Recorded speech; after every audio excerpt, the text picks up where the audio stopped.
সম্প্রতি ইসরায়েলের পররাষ্ট্রমন্ত্রী গিদন সারের সঙ্গে বৈঠক করেছেন যুক্তরাষ্ট্রের পররাষ্ট্রমন্ত্রী ডেভিড লেমি। গত 15 এপ্রিল সন্ধ্যায় গোপনে লন্ডনে এ বৈঠক করেন তারা। তবে এই বৈঠকের জন্য ব্রিটিশ রাজনীতিবিদদের সমালোচনার সম্মুখীন হয়েছেন লেমি। যদিও ইসরায়েলের প্রতি ব্রিটিশ রাজনীতিবিদদের এই বিরূপ মনোভাব নতুন নয়। ইসরায়েলের প্রাক্তন রাষ্ট্রপতি রিউভেন রিভলিন এক অনুষ্ঠানে বলেছিলেন, ইসরায়েলকে কখনোই পছন্দ করতেন না প্রয়াত রানী দ্বিতীয় এলিজাবেথ।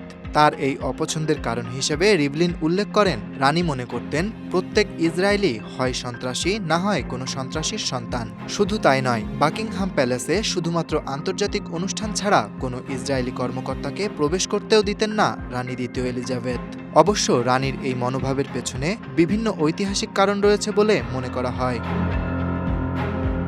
1940-এর দশকে ইসরায়েল রাষ্ট্র প্রতিষ্ঠার পূর্বে ব্রিটিশ ম্যান্ডেট চলাকালীন জায়নবাদী সশস্ত্র গোষ্ঠীগুলো ব্রিটিশ শাসনের বিরুদ্ধে সহিংস কার্যকলাপ চালাত।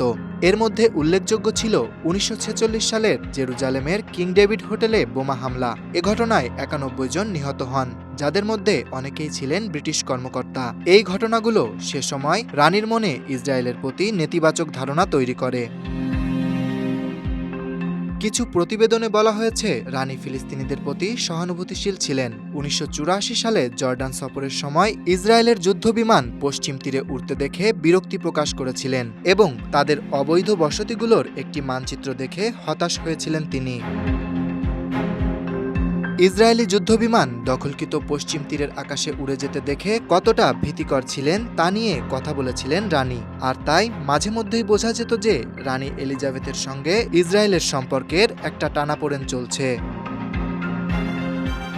যদিও এটি সরাসরি রানীর ব্যক্তিগত অপছন্দ কিনা বলা কঠিন, তবে ব্রিটিশ সরকার ঐতিহাসিকভাবে আরব দেশগুলোর সঙ্গে সম্পর্ক বজায় রাখার বিষয়ে সতর্ক ছিল।